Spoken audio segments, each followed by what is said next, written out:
I, like David, want to thank you for coming here to Indianapolis. And those of you that, like David said, first time around, you know, my best advice for you is to listen to those that are already in your office. Don't go there and fire everybody. I've actually been there when that happened. It's the worst thing you could ever do. They're going to be your best ally, even if they're not of your political party. So don't think you know it all when you go into office. You're going to be lucky to know it all when your first term is done. So, you know, use them. Debbie Gibson and Lori Rogers in our office are going to be a really good resource. David, Association of Counties, is going to be a great resource. Please use our office.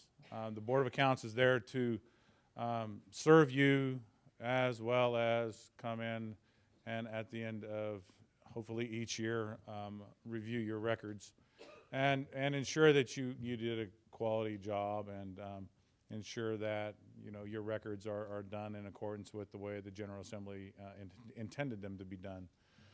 But as we go forward, we have our office broken out into different parts where, like I say, we have Debbie Gibson and Lori Rogers that are there on a yearly basis, just year-round. You just pick up the phone, call them, they're going to return your phone call. I guarantee you they're going to answer the phone.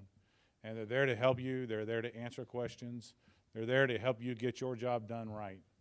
And so don't hesitate to call them. We're there to get the job done right. If at the end of the year you have a problem when we come in there to audit, make sure you do the same thing. Pick the phone up, call us. Once again, we're there to help. We're not there to hinder the process. So, you know, like David said, this is a learning process. Hopefully you go to these trainings, participate in these trainings, encourage your other officials in your county to participate in these trainings.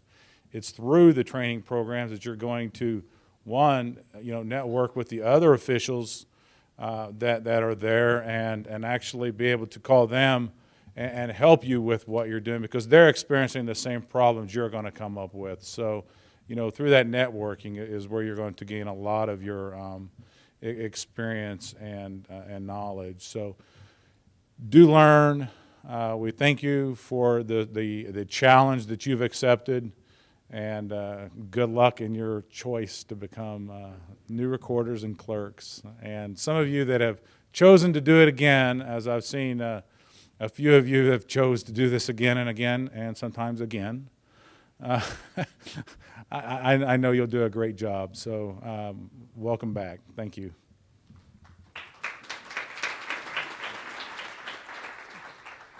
Thanks, Paul. And again, his team at the Board of Accounts are a great resource, and so you'll want to use their organization whenever you can. I do want to kind of go through the packet that we provided you when you came in to make sure you have everything. And I guess the thing I always forgot to mention is some of the housekeeping efforts, but the restrooms are through that door right there if you need to take a break. So want to make sure everybody has that information. But you have our agenda for today, and then there's an agenda for tomorrow in your packets. And then there's a press release that if you would like us to send home with you, that you can take to your local newspaper. You can take that press release home, and we'll do pictures throughout the day that you can submit a photo with the press release indicating that you came to this training. And so we'd like to provide those kind of resources for the elected officials. And then we have some of the PowerPoints are already in your packet. All of the PowerPoints will be available on our website if we don't have them pre-printed here. Then also in your packet are these little yellow credit slips. And in a few minutes, one of our staff people will come up and talk about what those are for, but we have the AIC Institute on County Government. For some elected officials, you have to take training post-election, and some of this training today and tomorrow will count towards your credit. But you'll be responsible for keeping track of your own credit hours through a software system that we have that you'll be able to log into and check the boxes as you take classes and accumulate your credit hours. And then also, we give out diplomas at our annual conference, so as people earn certain levels of education, we'll also give you a certificate or a plaque or a pen, whatever we give out at certain levels of education. Then also there's a little placard in here, member benefits, talks about the association, and on the back is a list of AIC personnel and some of the key agencies that you want to have at your fingertips if you have questions about State Board of Accounts, Department of Local Government Finance, and other key state agencies. You can use this as a resource. Also, this small pamphlet like this we provide to the counties, and whenever every year we send out about 200 of these to the county once they pay their dues, and then the county kind of divides them up, and you can have these on your counter to provide to taxpayers.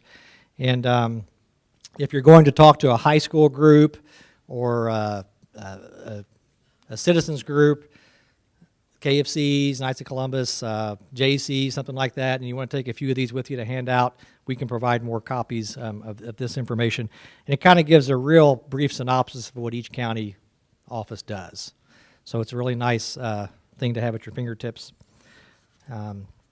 Also in your packet, there's a list of the AIC officers, board of directors is in there. So these are all people that run the association. They're elected officials from around the state, and they're in charge of running the AIC. And we'll talk a little bit about how we're organized in just a few minutes.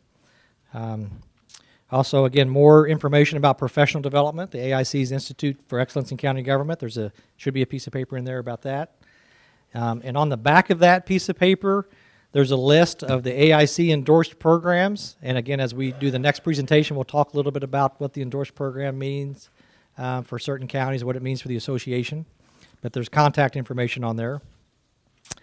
And then this is an article from Ice Miller that was in our magazine, but it also gives you some legal background on some key issues that you'll need to know as far as personnel issues. And then also in your packet, they may not all look the same, but there should be information about NACO, the National Association of Counties. And again, we'll talk about that in just a few minutes. But NACO is our kind of parent organization at the national level, and not every county is a member of NACO, but about 65 counties are, and they're a great resource and do a lot of what on the national level, what we try to provide at the state level. So if you didn't get all that information, let me know, and we'll get you something if you're missing. Then also there's a book in there that you got when you came in. It's the Guide to County Government. Karen has one over here. Again, everything in there is something our staff put together.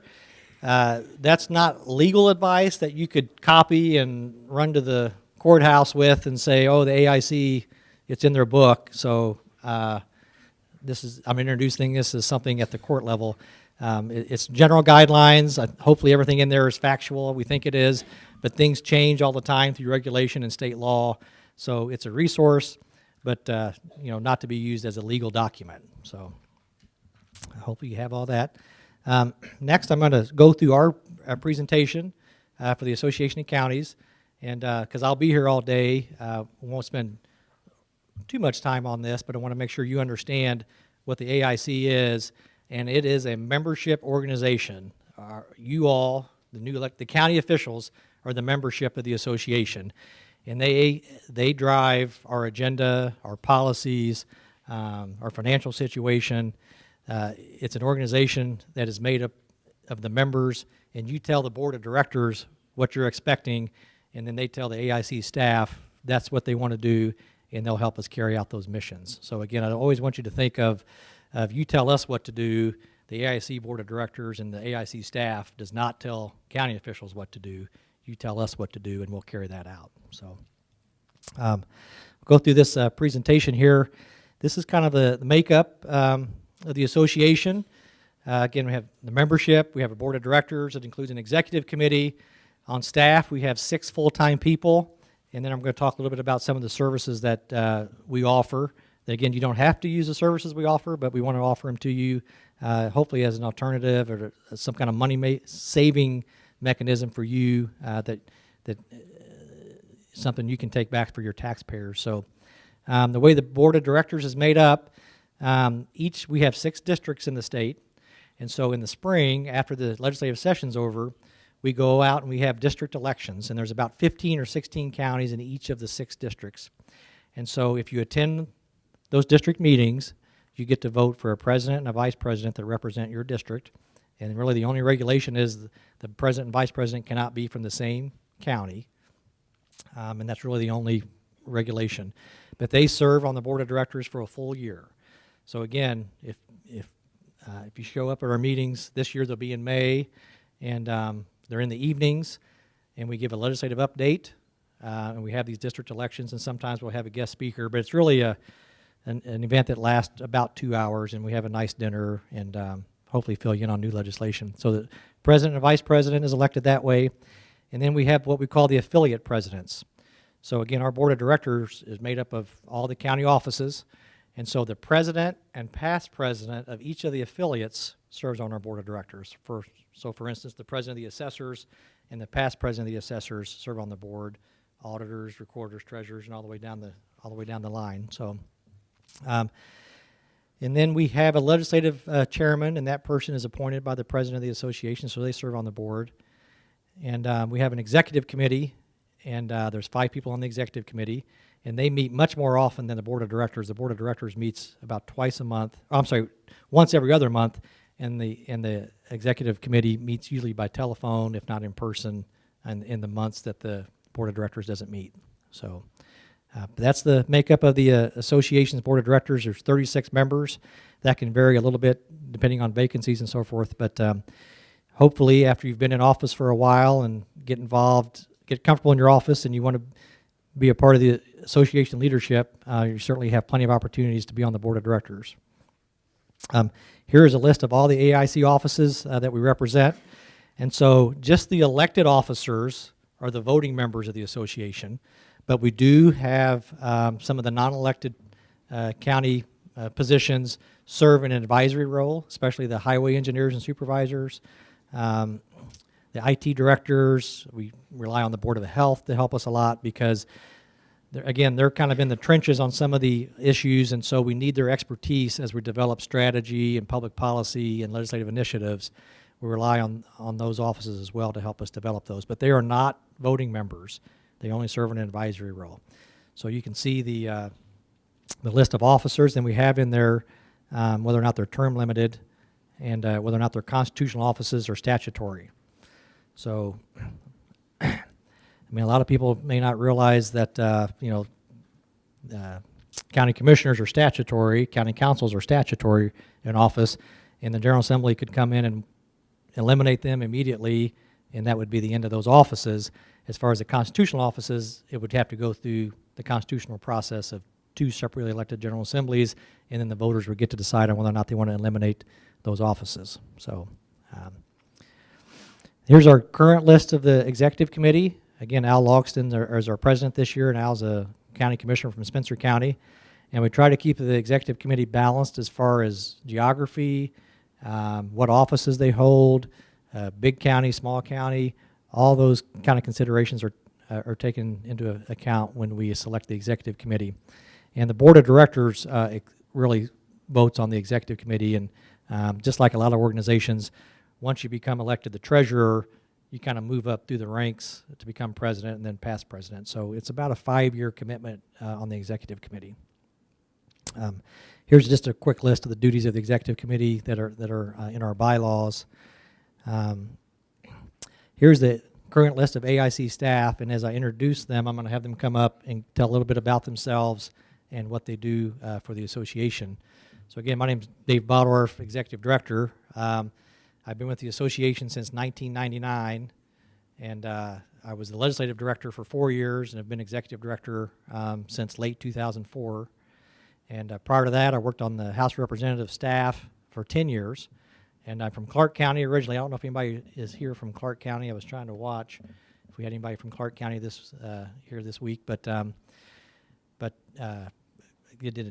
went to IU Southeast, did an internship at the State House. My degree is actually in secondary education, government, and U.S. history. But when I did my internship, I kind of got what they call limestone fever over at the State House and really enjoyed the legislative process.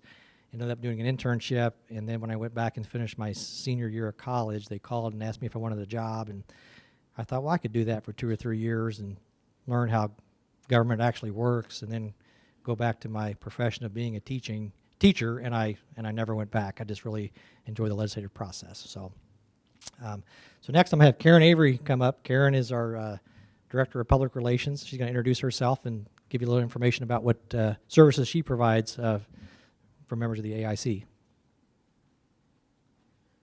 Welcome, and thank you, everybody, for coming. Again, Karen Avery, Director of Public Relations. Been with the AIC since 2006. Prior to that, I was a radio news reporter. I worked for WIBC in Indianapolis, and also it has Network Indiana, its radio affiliate. I worked for a couple of other smaller stations, one in Bloomington, one in Columbus. I actually live in Brown County, so it's kind of, I make that commute. But so if you ever have questions about, you have an issue with the media, you want to know maybe how should I respond, should I respond? I will occasionally do classes at some of our professional development opportunities, but if you have questions, feel free to call me about that.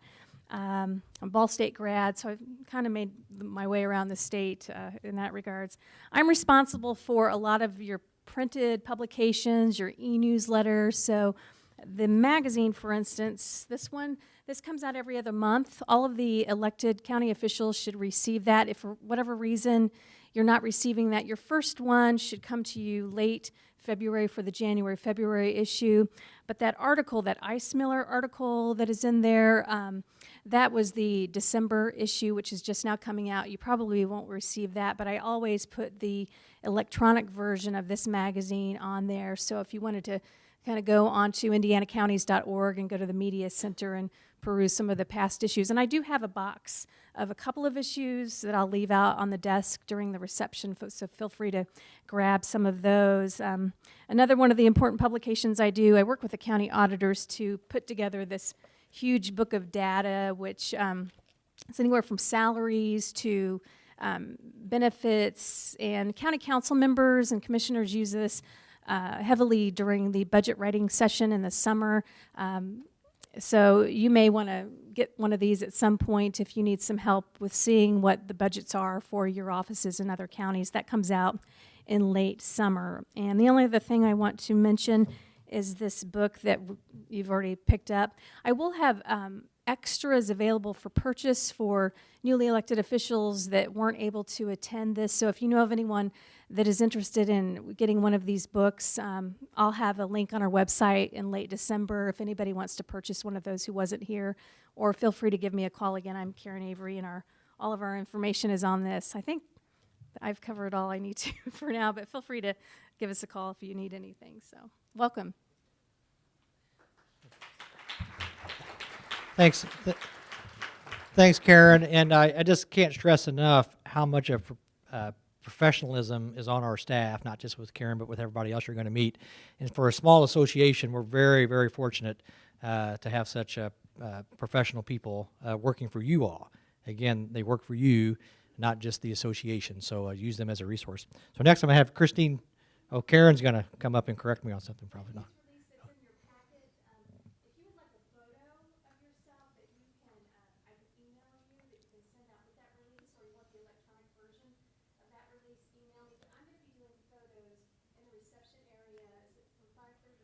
You want to do it then? Okay, yeah. I'm going to take that sign out and set it out there. So if you want a photo, have a system to Yeah. the sign up, and I'll get it to you.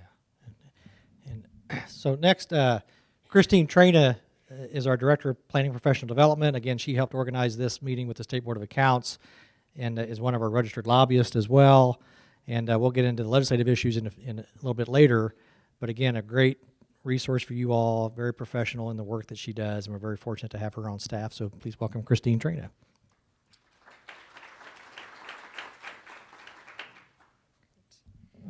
I think I'm also the shortest one on staff as well. So thank you. Good afternoon, everyone. As David mentioned, my name's Christine Traina. I'm the Director of Planning and Professional Development. And some of my primary roles, I plan the meetings like this one that we're at today. We also host an annual conference in September, and our legislative conference is in February, so we'll be receiving some information on that very, very soon. We also organize our continuing education classes, which are part of our Institute for Excellence in County Government program. And each of you, as officials, have state-mandated training that you must complete, and that's on our website. Your curriculums are all on our website under the Training and Educations tab, so feel free to take a look at that. Today's session is 6 credit hours if you complete this lovely little yellow slip and place it in the basket up front. Tomorrow's sessions are also another 6 hours, and you'll get a slip tomorrow for those, and there'll be a box up here as well. And then as David mentioned, I'll also be representing all of you at the State House this session, but focusing primarily on clerk's issues. So again, if there's anything that I can do for you, any questions, especially about the course curriculums, feel free to contact me. Thank you.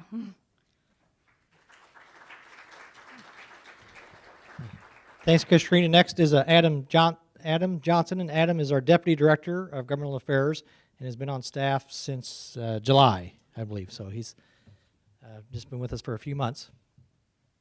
Afternoon, everyone. Adam Johnson, Deputy Director of Government Affairs. I'm the longest serving tenured member on staff, a full 6 months.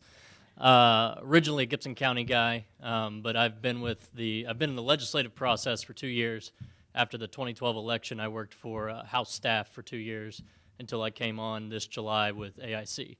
I am one of the 3 registered lobbyists on staff at the moment. I handle mostly surveyors and recorders issues, but of course that expands a little beyond that as well. So you're all more than welcome to call me on anything question-wise on when it comes to State House stuff. I will be around lurking in the halls. If you have any questions, please don't hesitate to contact me. Thank you.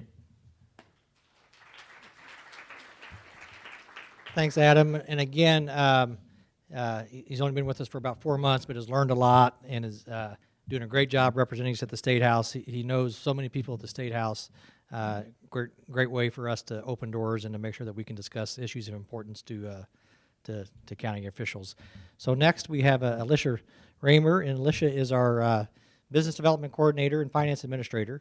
So she's the one who will send you the invoices, and if you have invoice issues, you can contact her. But she also helps with our associates program and working with our endorsed vendors on business development. So please welcome Alicia.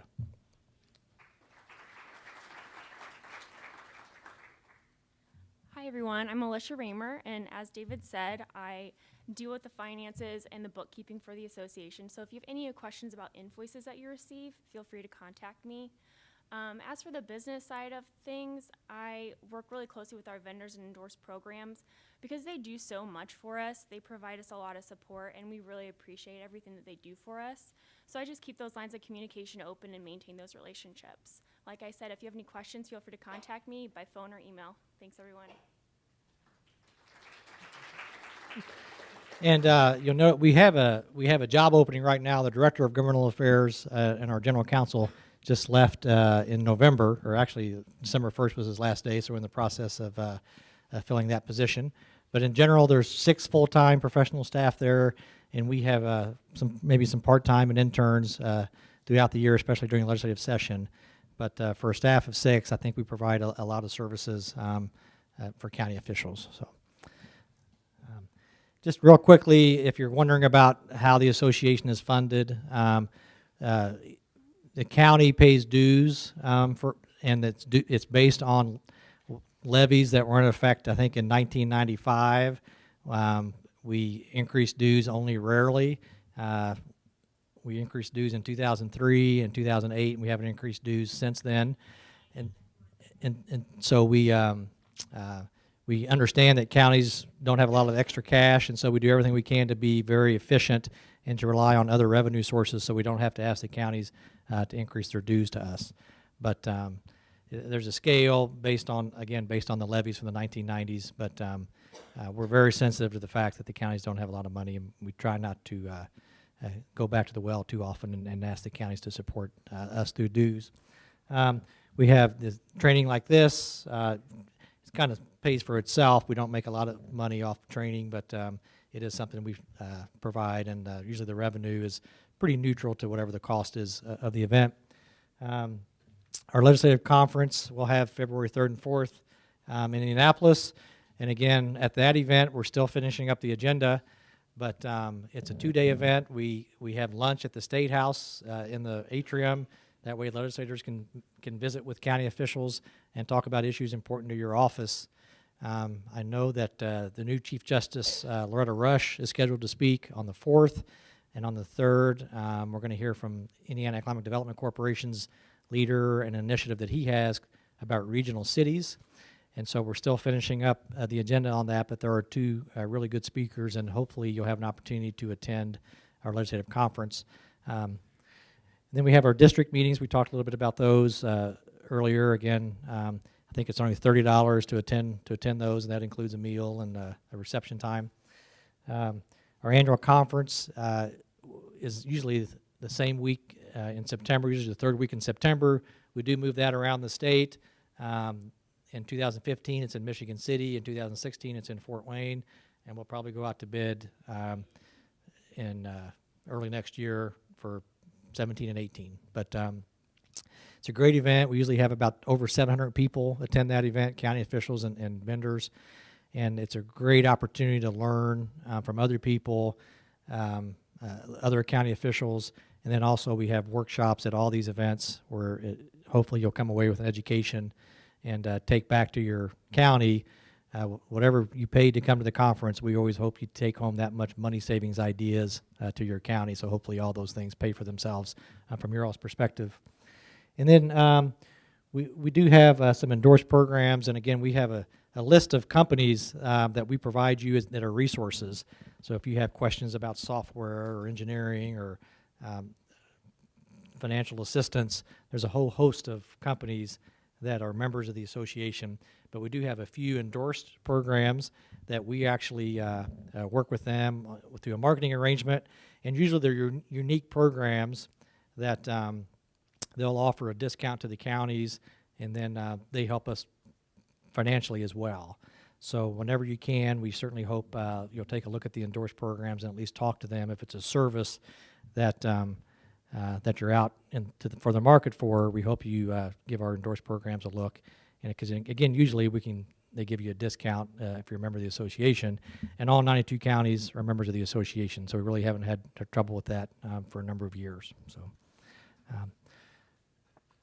again, here's some of the services we offer. Again, professional development, we've talked about that a couple of times already. We do advocate for you and your office at the State House. And you'll be surprised how often bills are introduced that could affect your office, either intentionally or unintentionally. But about 40% of the bills introduced at the State House affect county government, one way or another. It's truly amazing. And so for having 4 registered lobbyists, we track about 400 bills and try to keep tabs on those and keep you educated about those bills, so that you know what's potentially coming down the line through legislation. And if it's something you support, hopefully you'll call your legislator and let them know you support it. If it's something you oppose, you'll call your legislator and let them know of your concerns with it. But we have a whole class on how to be an effective lobbyist, and it truly is a little bit of an art to that, and to make sure that you're effective. So we also lobby a little bit on the U.S. congressional issues, and actually there's a lot of issues going on right now in the U.S. Congress that affect county budgets. And a lot of it has to do with air quality, WOTUS, Waters of the U.S. So anybody who's a commissioner or surveyor, and you're going to deal with the drainage issues, that's a big issue for county officials. It could affect economic development, new housing, any kind of drainage throughout the county. So, and again, we certainly realize not every county official is going to agree with the policy position of the association, and that's fine. But our policies are given to us as a staff through a committee and through the board of directors. And again, that's where it's on you to work through your affiliates or to work through us, so that we can take your issues of concern to the legislative committee and the board of directors to make sure we develop a policy that you think is best for you and taxpayers. So again, you may not agree with every issue that your counterparts around the state want us to advocate for, but it's better to be part of the process and then to sit back and not be part of the process, because then you're never going to have your thoughts or concerns valued or expressed to the association. So Karen listed all the resources we have. Again, the News 92 magazine, Directory of County Officials, the fact book she mentioned. At budget time, it's a great resource. No matter what office you're in, you can compare your office's budget and personnel and salaries to others around the state and to similar-sized counties. So it's a great resource for you when you go to the county council meeting and ask for your budget for the subsequent year. We're kind of a clearinghouse of information. I mean, we have sample ordinances, or we collect ordinances from around the states, or if you want an ordinance on the dog tax or local option income taxes, we usually have samples in our database that we can send out to you that you can use as a reference. Again, we talked about the endorsed programs. And then NACO is, again, the National Association of Counties. And they offer a lot of services to the county at the federal level. And a lot of the money-saving programs that you can participate in are really put together through NACO. I hope that's not my phone up here. But one of the things they have, and Indiana, I'm really proud to say this, Indiana is the #1 beneficiary of this. Indiana taxpayers are the #1 beneficiary of this program that NACO has. And they one of the first in the country to start a drug prescription discount program for taxpayers. It's not for the county employees, it's for taxpayers. And so when you go into the county, you may see cards that look like this on the counter. And again, these are for taxpayers. So if you ever go out and talking to a group and you want to be able to offer them something that's available through the counties, this drug discount card, it gives about a 12 to 15% discount on pharmaceuticals. A lot of taxpayers save $7, $8, $10 a month, and so it's a great resource for them, and they become, appreciative of the fact that the county is making this discount program available to them. But again, because county officials work so hard at it, again, we give out, or taxpayers in Indiana generate more savings than any other state in the country on that. So it's a great program, great resource. If you're interested in the program, let me know. If your county's not a member of NACO and they want to participate in the program, they can set this up so that the savings and revenue from the drug card actually helps pay the dues of the county to belong to NACO. So it kind of is a great program for taxpayers and for the county, because then you get the NACO services. U.S. communities, counties can participate in whenever they purchase office supplies or just about any product the county can purchase. You can purchase through the NACO program, which gets you the biggest discount of any county in the state, or in the country, I'm sorry. So when they go to bid, say Orange County, California goes to bid for office supplies, and so whoever wins that bid, the discount that Orange County, California gets, because it's so large, every county in the country can get the same pricing. So it's an opportunity for you to save money. Again, on office supplies is probably the biggest thing, but motor oil for the trucks in the highway department, roofing, just about anything you can imagine, you can, if you want to, you can purchase it through U.S. Communities.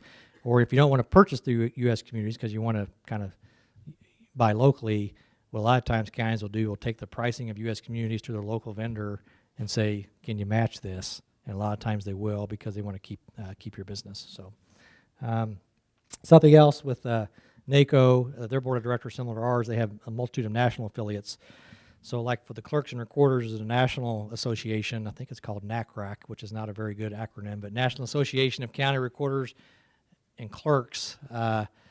And there's also a National Assessors Association, a National Treasurers Association, Finance Officers Association, so surveyors, all that. So again, a great opportunity, resource. If you're interested in joining those national associations, they're usually not very expensive, but they provide you a great resource of what's happening across the country. And again, hopefully information you can use to better serve your taxpayers. And then our NACO board member is Kent Ward, and Kent is the Hamilton County surveyor. And he's served on the board. This is his third year through AIC, and he was actually president of the National Surveyors Association and served on the NACO board then. So, again, what we're trying to do, the AIC, is support county officials so they can better serve taxpayers. That's our mission. That's our goal. We want to help you be able to serve your taxpayers in the best way possible. And our success is based on your success. So I'm sure you all ran to serve the taxpayers in the most cost-efficient manner possible and to provide great customer service. And so anything we can do to help you do that, meet that goal, let us know, and we'll try our best to assist you in that. Our webpage is indianacounties.org, and you can always follow us on Facebook and Twitter.